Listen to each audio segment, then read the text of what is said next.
The BBC News on BBC One Wales right now with Darren Jordan. President Bush tells European leaders to overcome their divisions over the war in Iraq. He calls for unity and a stand against global terrorism. Blair promises more evidence on Saddam's weapons of mass destruction. A left turn for the unions as the transport workers elect a new leader. And it's a domestic treble for Rangers as they lift the Scottish Cup.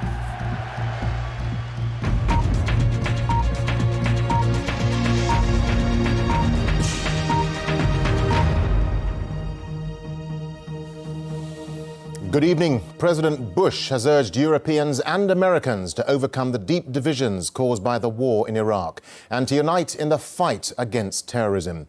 In a major foreign policy speech, he said America was committed to a strong Atlantic alliance to provide security and advance human freedom. Tonight, he joined other world leaders in the Russian city of St. Petersburg in the largest summit since the war in Iraq.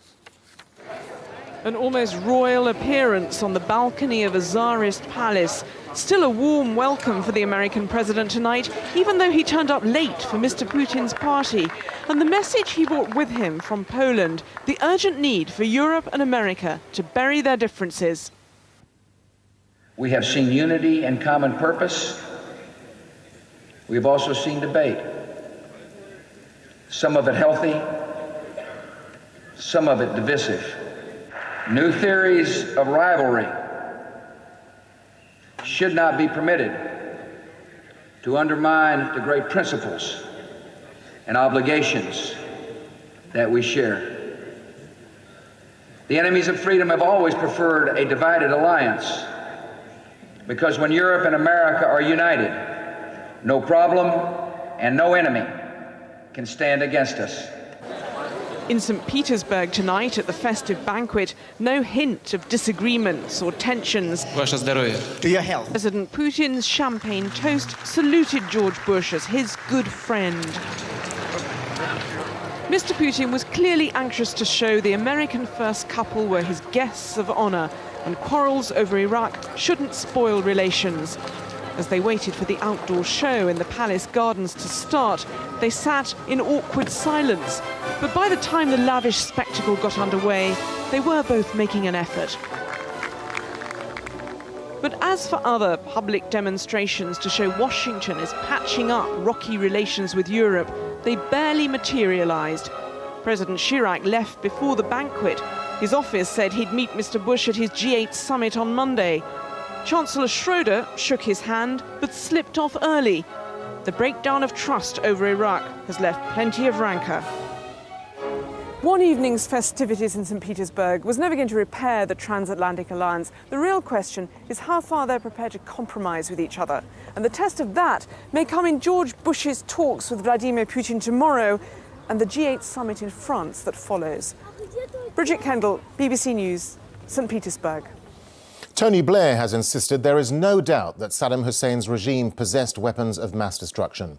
And he's promised to publish a new dossier of evidence to prove it. Pressure's been growing on Britain and America to back up this key justification of the war in Iraq. Our political correspondent John Pienaar reports. It's all harmony in St. Petersburg, but it's not long since President Putin ridiculed the idea of hidden Iraqi weapons of mass destruction waiting to be found. After reports of sceptical intelligence officers, even the odd minister, Tony Blair has used an interview to say he's seen secret evidence and he means to make it public. I certainly do know some of the stuff that has been already accumulated as a result of interviews with scientists and others, which is not yet public, but what we are going to do is assemble that evidence and present it properly to people. UN inspectors spent months searching for evidence of Saddam Hussein's destructive power before the war. They turned up no conclusive proof, and their work came to a halt when the US-led coalition decided they'd had time enough. Now Mr. Blair's convinced the proof to satisfy any skeptic will come to light eventually, though helping the people of Iraq was still his top priority. The fact is now our focus has got to be on the immediate reconstruction of Iraq, but I keep saying to people, be patient about this. Those people who are sitting there saying, oh, it's all going to be proved to be a great big fib got up by the security services, there'll be no weapons of mass destruction, just wait and have a little patience. In the new mood of reconciliation, people may be patient. They sat through President Putin's video show about architecture in St. Petersburg, after all. But the row about the Iraq war left a lot of people feeling the strain, and it hasn't been forgotten. Proof that it was all worthwhile will need to be very convincing to satisfy the skeptics. John, does Tony Blair believe he finally has the evidence on weapons of mass destruction to take on his critics?